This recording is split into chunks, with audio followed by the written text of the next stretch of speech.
जय श्री राधे। आइए भगवान का स्मरण करते हुए आज हम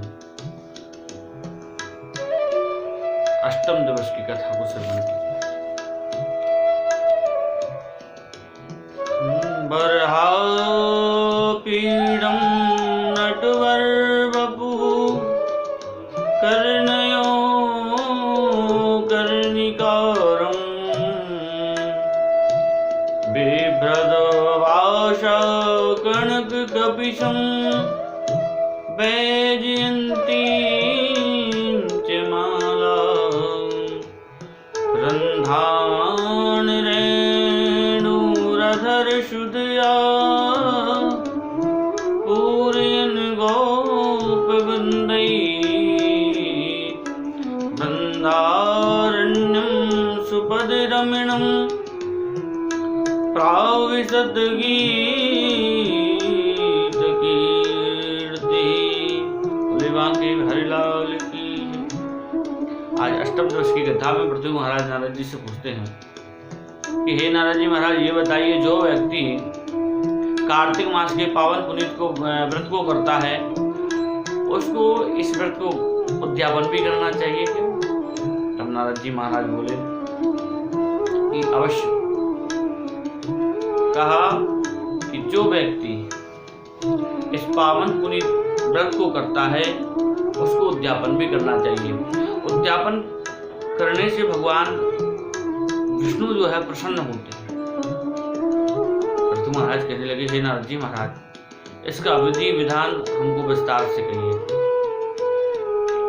तब नारद जी ने कहा, हे पृथु महाराज, जो मनुष्य कार्तिक मास के पावन व्रत का उद्यापन करता है उससे भगवान बहुत ही आनंदित होते हैं। व्रत का विधान, जो इस व्रत को चतुर्दशी के दिन इसका उद्यापन करना चाहिए। व्यक्ति सुंदर विद्वान ब्राह्मण का वर्ण करे, बुलाए और चतुर्थी के दिन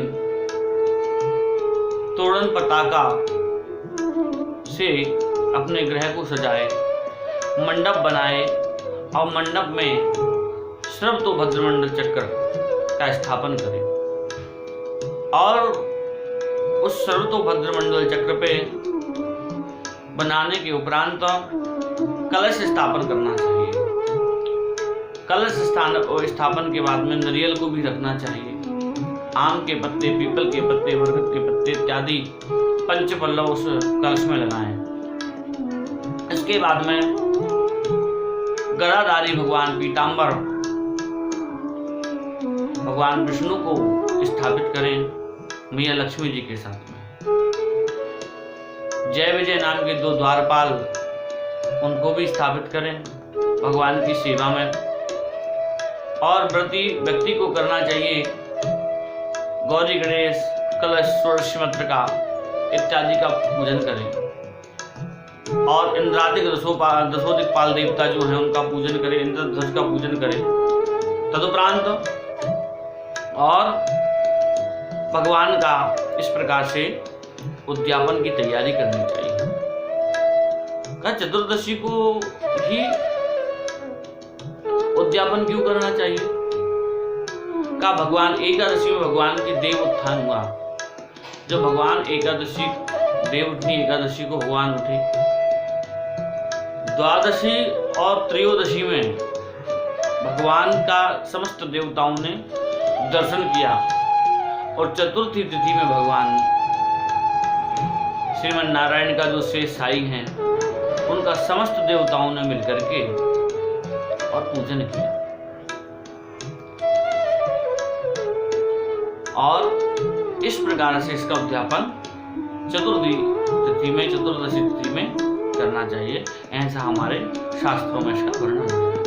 सुंदर ब्राह्मणों को वर्णन करें, सर्वोपचार विधि से गंध चंदन धूप दीप नैवेद्य आदि फूल दूब आबिल पत्र इत्यादि से मिलकर के प्रसाद इत्यादि लेकर के तोरण पताकाओं के साथ में भगवान को सजा करके सभी प्रकार से षोडशोपचार विधि से पंचोपचार विधि से भगवान का पूजन करें अथवा यथाशक्ति जिस प्रकार से भी आप उद्यापन की आप व्यवस्था कर सकते हैं वह कर सके। ऐसा भी नहीं है कि आप, क्योंकि यथाशक्ति हमारी जितनी शक्ति होगी आप उतनी भक्ति कर सकते हैं हमारा।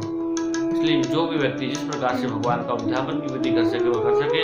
उसके बाद में ब्राह्मणों को भोजन करवावे, ब्राह्मणों को दक्षिणा देवे और ब्राह्मणों से आशीर्वाद ग्रहण करे कि हे ब्राह्मण देवता, मैंने जो इन 30 दिवसों में इस एक माह में जो व्रत किया है उसका फल मुझको प्राप्त हो एवं मैं और मेरा परिवार सदैव प्रसन्न रहूं, धर्मपरायण रहूं, ऐसी मैं आपसे कामना करता हूं। जो व्यक्ति व्रत कर रहा है उसको चाहिए कि प्रातः काल में धर्मपरायण होकर के ये सारी व्यवस्थाओं की तैयारी करे। इसके बाद वैकुंठ धाम को वह मनुष्य पाता है और जब यह पूजन समाप्त हो जाए तो रात्रि कालीन में उस व्यक्ति के लिए भजन कीर्तन नृत्य आदि करना चाहिए। भगवान का भजन करे क्योंकि भगवान सबसे ज्यादा यदि प्रसन्न होते हैं तो भजन से होता है। इसलिए रात्रि में भगवान का सपरिवार बैठ करके आसपास के इष्ट मित्रों के साथ में बैठ करके और भगवान का पूजन भजन करें। इस प्रकार से इस विद्या व्रत का उद्यापन करें और अपने मनोरथों को पूर्ण करें। विष्णु सहस्त्र नाम, गोपाल सहस्त्र नाम इत्यादि का पाठ करें। हो सके तो आप 31 ब्राह्मणों का भोजन करवाएं, गरीबों को अन्न बांटे, वस्त्र बांटे, आपकी जो भी शक्ति हो उस सामर्थ्य के अनुसार आप दान देवे। हवन पूजन के पर्यंत भगवान से प्रार्थना करें और इस व्रत में गोदान का करने का भी बहुत ही बड़ा महत्व बताया गया है। जो कार्तिक मास का व्रत करता है वह गोदान करता है। एक गोदान से इस व्रत के समापन को करने में आपको 100 गोदान का फल प्राप्त होता है। यदि इस व्रत के समापन में आप गोदान करते हैं तो गोदान का जरूरी। यदि गोदान नहीं कर रहे हैं तो किसी गौशाला में जाकर के और गौ माता के लिए उनके निमित्त कुछ दान दे दीजिए, जिससे आपका और वह गौ माता आपके दान के द्वारा जो दिया गया द्रव्य, चारा, घास जो भी है उसको ग्रहण करके अपना और जीवन यापन करेगी। इसके बाद में आचार्यों से निवेदन करें कि हे आचार्य महोदय, हे ब्राह्मण देवता, यदि मेरे लिए इस व्रत के चलते मुझसे कोई भूल हुई हो, कोई गलती हुई तो उसको क्षमा करना। मैंने विधि और विधान के साथ में एक परम पुनीत व्रत को शुद्ध मन से किया था। आज उस पूरे व्रत का फल मैं भगवान श्रीमन नारायण के लिए अर्पण करता हूँ। इस प्रकार से प्रार्थना करें भगवान से। ब्राह्मण देवता भी आशीर्वाद प्रदान करें और भगवान से निवेदन करते हुए जो व्यक्ति यहाँ पर इसका सार बताया गया है उद्यापन का, कि जो भगवान विष्णु के पुनीत माह है कार्तिक मास का उद्यापन करता है उसके समस्त पाप उसके देह से निकल करके और नष्ट हो जाते हैं और वह व्यक्ति भक्तिपूर्वक जीवन यापन करता हुआ भगवान के परम धाम को प्राप्त करता है। सज्जनों, ये अष्टम दिवस की कथा यहाँ पर हमारे नारद जी महाराज ने पृथु को सुनाई कि हे पृथु महाराज, इस प्रकार से हमारे और व्रत का उद्यापन करना चाहिए। मित्रों, मैं आपसे पुनः निवेदन करूँगा कि यदि आपको हमारी कथाएं सुंदर लगती हों, आगे ज्योतिष का ज्ञान भी मैं इसमें और यूट्यूब के माध्यम से आपके बीच में लेकर के आऊँगा, तो सबसे पहले सब्सक्राइब करें, लाइक करें, कमेंट भी करें।